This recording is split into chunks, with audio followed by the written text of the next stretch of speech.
네, 선수 여러분 안녕하세요. 순장 노은택입니다. 오늘은 청지기의 삶 8단계의 제1과 모든 것의 주인이신 하나님에 대해서 진행해 볼게요. 네, 여러분 앞으로 읽을 제가 진행을 할 때 제가 본문의 말이나 혹은 본문에 있는 문장들이나 혹은 성경 같은 건 제가 좀 안 읽고 진행을 할게요. 여러분들께서 읽으시고 아마 제가 읽어드리는 것보다 여러분들께서 더 빠르실 거예요. 그래서 여러분들께서 읽고 스탑 버튼 누르신 다음에 읽고 그 다음에 같이 저랑 같이 진행하시면 되실 것 같아요. 그리고 오늘은 또 8단계 청지기의 삶에 대해서 간단한 워밍업이 좀 있다 보니까 시간이 좀 약간 좀 필요해요. 그래서 약간 좀 여러분들의 협조가 좀 많이 필요할 것 같아서 스탑 버튼을 자주 활용하셨으면 좋겠어요. 자, 본격적으로 진행해 보도록 합시다. 오늘은 총 이렇게 5가지에 대해서 배워볼 거예요. 워밍업 첫 번째, 두 번째는 소유권 중에서 창조에 관련된 거, 두 번째는 구석이 관련된 거, 세 번째는 네, 마지막 배울 건데 우리의 책임이고요. 오늘의 나눔에 대해서 우리가 좀 진행해 보도록 하겠습니다. 자, 우리 읽어봅시다. 우리 본문 18단계 청지기의 삶 밑에 부분 6번까지 한 번 더 쭉 읽어보세요. 스탑. 자, 되셨죠? 자, 간단하게 내용을 요약을 해보자면 이겁니다. 하나님은 우리의 복을 주세요. 그 복에 대한 청지기에 대한 직감이죠. 그렇다면 그 청지기를 우리에게 또한 위임해 주셨습니다. 그러니까 결국은 무엇이냐? 청지기는 내가 나를 위해서 살아가는 사람이 아니에요. 하나님의 뜻을 위해 살아가는 그리스도인을 청지기의 삶이라고 말을 합니다. 여러분들 꼭 아시겠죠? 자, 그렇다면 이제 본격적으로 알아보기 이전에 앞서서 워밍업을 좀 간단하게 할 건데 우리 1번부터 6번이 나와 있잖아요. 이걸 그대로 제가 한번 복사를 따봤어요. 근데 이 1번부터 6번 여러분들 아시는 눈치가 빠르신 분들은 아마 아실 거예요. 보시면 지금 이 6가지가 적혀져 있죠. 이게 각 과에서 배울 핵심 키포인트입니다. 그 중에서도 우리 첫 번째 내가 소유하고 있는 것은 모두 하느님의 것이다 라고 되어 있는 거, 이것이 바로 우리가 지금 배우고 있는 부분입니다. 그래서 다음 부분부터는 드리움 풍성함을 가져온다 라고 시작해서 좋은 청지기 나쁜 청지기 이거에 대해서 알 겁니다. 한번 우리 본격적으로 시작해 보도록 하죠. 1과 한번 진행해 보도록 하죠. 자, 스탑 버튼 누르시고 읽으셨죠? 자, 그렇다면 우리 그 간단한 내용을 키포인트를 좀 뽑아본다면 이렇게 뽑아볼 수 있을 것 같아요. 이 세상은 내 것이 아닙니다. 우리가 비극을 당하는 순간에도 하나님은 결코 우리를 버리시지 않으시고 모든 우리의 모든 필요를 채워주십니다라고 되어 있어요. 이걸 왜 제가 키포인트로 뽑았냐면 여러분들 그리스도인들은 여러분들에게 질문 한 가지 드릴게요. 그리스도인들은 세상을 살아가는데 더 큰 이득일까요? 더 큰 비극일까요? 저는 더 큰 비극이라고 생각을 해요. 개인적으로. 왜냐? 이건 하나님께서는 인정을 하셨어요. 우리는 그 나중에 대한 결과, 저 하나님을 만나고 난 그 이후의 결과가 굉장히 중요한 거지. 좋고 굉장히 크고 값진 것이지. 지금 현재의 삶은 굉장히 힘들다고 저는 생각을 해요. 왜냐하면 지금 현재의 삶을 보시면 여러분 코로나19 지금 어떤 교회 때문에 지금 터졌죠. 어떤 교회의 확진 주범이 돼가지고 모래를 받고 있어요. 근데 그로 인해 그 교회만 욕먹는 게 아니라 거기 있는 기독교인들 전체가 다 욕먹고 있어요. 그들도 결국은 기독교인이다라는 이유로서. 지금 현재 봐도 예수님께서 똑같이 이렇게 말씀하셨어요. 너희가 나를 믿는다고 해도 하면 오히려 더 힘들 거다. 더 돌팔매질을 당하고 더 비난을 받을 것이다. 왜? 나를 믿는다는 이유 하나만으로. 라고 말씀하셨던 분이에요. 근데 그분께서 이렇게 말씀하시죠. 우리를 근데 그럼에도 불구하고 나는 너를 버리지 않을 거야. 심지어 나는 너에 대해서 더 필요한 걸 더 채워주실 거야 라고 약속해 주셨던 부분이에요. 우리는 그렇기 때문에 더 전도를 해야 되는 거고 그렇기 때문에 이 인생을 살아가는 거에 대해서 더 열심히 노력해야 되는 거라고 저는 생각합니다, 여러분. 그렇기 때문에 우리의 삶은 지금 현재로서는 힘들지라도 여러분들 더 큰 미래를 생각하시고 죽음 이후에 예수님을 만날 그 미래를 생각하시고 나아가는 우리가 됐으면 좋겠습니다. 자, 이제 창조로에 관한 창조로 인한 하나님의 소유권에 대해서 우리가 좀 배울 거예요. 질문 첫 번째입니다. 하나님과 창조에 관련된 상관관계에 대해서 배울 건데 우리 말씀 시편 95편 4절에서 5절 한번 읽어보시고요. 이거가 왜 하나님과의 상관관계가 무슨 관계가 있는지 한번 알아볼 건데 보시면 빨간색 키포인트로 제가 다 쳐놨어요. 그의 손 안에 그의 것이로다 그의 것이라 그가 만드셨고 그의 손이 지으셨도다 이렇게 총 5가지가 나오는데 이것들이 다 무엇을 말하는 거냐면 하나님께서 창조하셨다라는 거예요. 근데 가운데 보시면 그의 것이다 라고 이렇게 2가지가 나옵니다. 즉 무엇이냐면 하나님께서 창조자 하나님께서 직접적으로 만드셨다라는 걸 우리가 알 수 있는 겁니다. 즉 하나님께서 이 모든 것을 다 만드셨고요. 이 모든 것들은 다 누구 것이다? 하나님 것이다라는 걸 우리는 알 수 있습니다. 자, 그렇다면 그에 대한 두 번째 질문입니다. 하나님께서 사람을 만드셨잖아요. 여러분들 자 산, 들, 바다, 육지 이렇게 만드셨는데 동식물까지 다 만드셨어요. 근데 또 다른 걸 뭐 만드셨죠? 인간을 만드셨어요. 인간을 만드셨는데 어떻게 만드셨을까요? 창세기 1장 26절에는 보면 이렇게 나와 있어요. 우리의 형상을 따라 우리의 모양대로 우리가 사람을 만들었다라고 돼 있어요. 하나님의 형상을 따라 만든 것이 사람입니다. 그렇다면 여러분 한 가지 헷갈리실 것 같아요. 그렇다면 우리의 모습은 하나님이라고 하는 거잖아요. 근데 우리의 모습들은 다 달라. 왜? 자, 보시면 이렇습니다. 첫 번째 보시면 하나님은 영이시기에 육의 모습은 없습니다. 그러니까 외적인 닮음은 없는 거죠. 그런데 왜 하나님의 형상과 닮냐라고 말이 나온다면 똑같아요. 동식물과 달리 하나님과 닮은 존재 창조하긴 했는데 세 번째, 두 번째를 보시면 하나님의 인격적인 특징을 닮았다라고 돼 있어요. 인격적인 특징은 무엇이냐면 세 가지로 나와요. 지성, 감성, 의지다. 이 지성, 감성, 의지를 무엇이냐? 하나님의 인격적인 특징인데 이것이 누구에게도 있다? 인간에게도 있다라는 거예요. 동식물과 달리 하나님과 유일한 차이, 동식물과 인간의 유일한 차이점이 지성, 감성, 의지, 즉 인격적인 차이가 있냐 없냐에 따라 달라지는 겁니다. 아시겠죠? 자, 이거에 대해서 그 밑에 있는 부분이 사람은부터 시작해서 아마 다 나오실 거예요. 스탑 버튼 누르시고 한번 읽어보세요. 내용을 요약해 보면 이겁니다. 하나님의 형상대로 지음받은 인간은 하나님의 인격적인 특징인 지성, 감성, 의지를 포함하는 것을 말한다. 제가 또 말씀드렸죠? 자, 이제 본격적으로 이제 구속으로 인한 하나님의 소유권에 대해서 배울 거예요. 첫 번째 질문입니다. 이제 하나님께서 우리를 위해 행하신 행동이 있을 겁니다. 그 행동이 무엇일까요? 로마서 5장 8절입니다. 빨간색 부분만 읽을게요. 그리스도께서 우리를 위하여 죽으심으로 하나님께서 우리에 대한 자기의 사랑을 확증하셨느니라 라고 되어 있어요.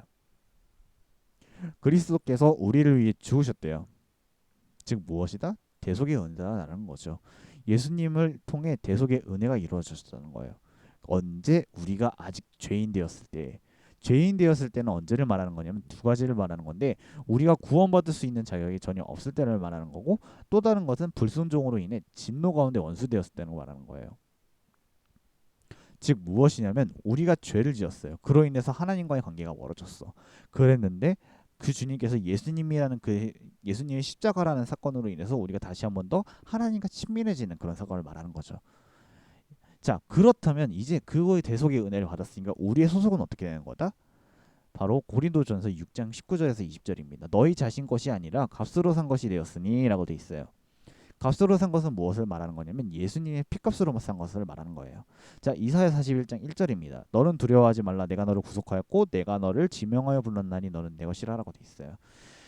야곱이 굉장히 두려워해요. 그럼에도 불구하고 하나님에 대해서 예언을 해 이렇게 말씀하시죠. 야곱아, 이스라엘아, 두려워하지 말라. 내가 너를 구속했고 내가 너를 지명하여 불렀고 너는 내 것이야 라고 말하는 거예요. 너는 네 것이 아니라 너는 내 것이야. 너는 하나님의 것이야 라는 거죠. 다시 한번 더 이해하면 하나님께서 예수 그리스도의 피값으로 샀다. 그래서 결국은 주인이시다는 거예요. 우리는 원래 죄악 가운데 빠져 있었습니다. 근데 예수님께서 우리를 대신해서 십자가로 인해서 희생하셨고요. 하나님께서는 그로 인해 우리는 다시 주님 앞에 다시 돌아왔고 우리는 주님인 신, 우리는 종이죠. 우리는 종, 우리의 주인은 하나님이시라는 걸 우리는 알 수 있고요. 똑같이 하나님께서 우리의 백성을 창조하셨어요. 우리를 창조하셨고 예수님으로 인해서 구속하셨어요. 그리고 난 다음에 다시 그 소유하셨어요. 라는 거 우리는 알 수 있습니다. 결론은 무엇이다? 하나님은 우리가 소유한 모든 것의 주인이시며 그의 소유를 위임한 청지기로서 우리는 살아야 된다는 거죠. 우리는 하나님의 소속이라는 겁니다. 자, 그렇다면 이제 우리가 이제 어떻게 반응하는지에 대해서 우리의 책임만 남아 있습니다. 자, 고린도후서 5장 14절에서 15절이에요. 다시는 그들 자신을 위하여 살지 않고 오직 그들을 대신해서 죽었다가 다시 살아나신 이를 위하여 살게 하임이라 라고 되어 있습니다. 로마서 12장 1절에서 2절 중에 거룩한 산제물로 드리라 라고 되어 있습니다. 이 부분에 대해서 설명을 좀 드리자면 고린도후서의 말씀은 무엇이냐면 이 말씀을 통해 그리스도인과 비그리스도인의 차이점이 나타나요. 그리스도인은 정말 내 자신을 위해서 사는 게 아니에요. 나를 위해서 사는 것이 아니라 주님을 위해서 살고 죽어도 주님을 위해서 죽는 겁니다. 하지만 그 이후에 비그리스도인들은 다릅니다. 그들이 사는 목적은 태어난 김에 혹은 나를 위해서 사는 거예요. 그런데 로마서 12장에 있는 내용을 보면 거룩한 산제물로 드리라라고 돼 있어요. 거룩한 산제물에서 사는 무엇이냐면 아까 피값으로 받았다 해서 그 값을 치렀다 이런 뜻이 아니라 살아있는 재물을 뜻하는 겁니다. 헷갈리실 것 같아서 다시 한 번 더 정리를 해드릴게요.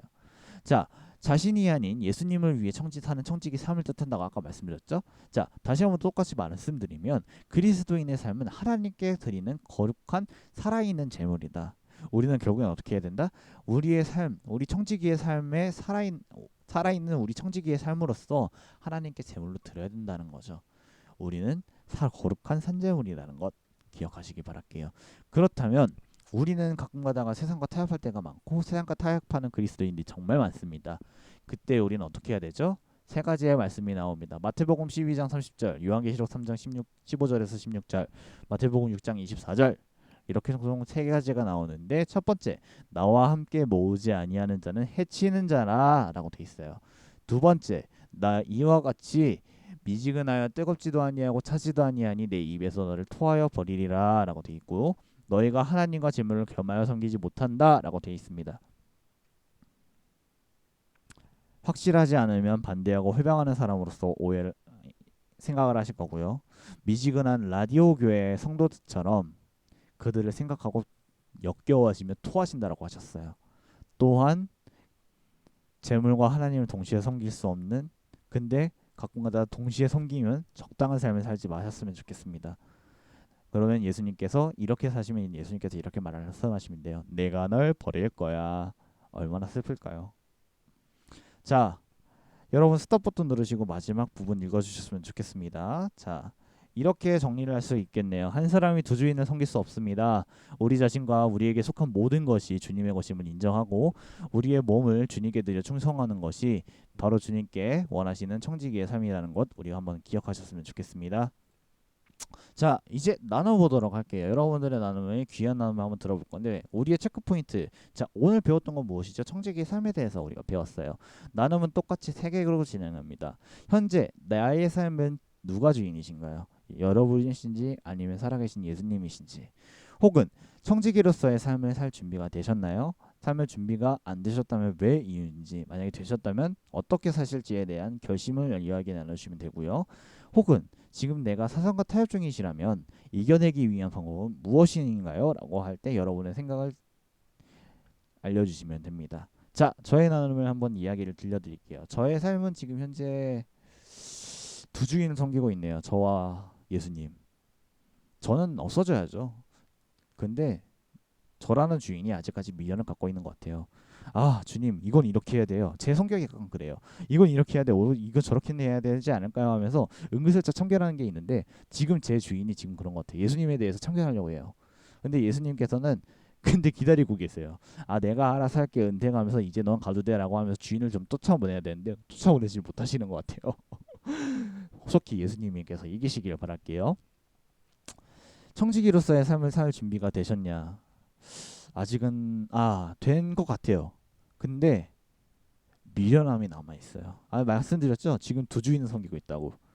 그 두 주인 중에 한 주인이 너무 지금 아직까지 전 아직 못 떠나겠어요 하면서 막 이렇게 동동거리고 있는데 예수님께서 빨리 떠났으면 좋겠는데 솔직한 마음을 못 말하시는 것 같아요. 예수님이랑 저는 닮았나 봐요.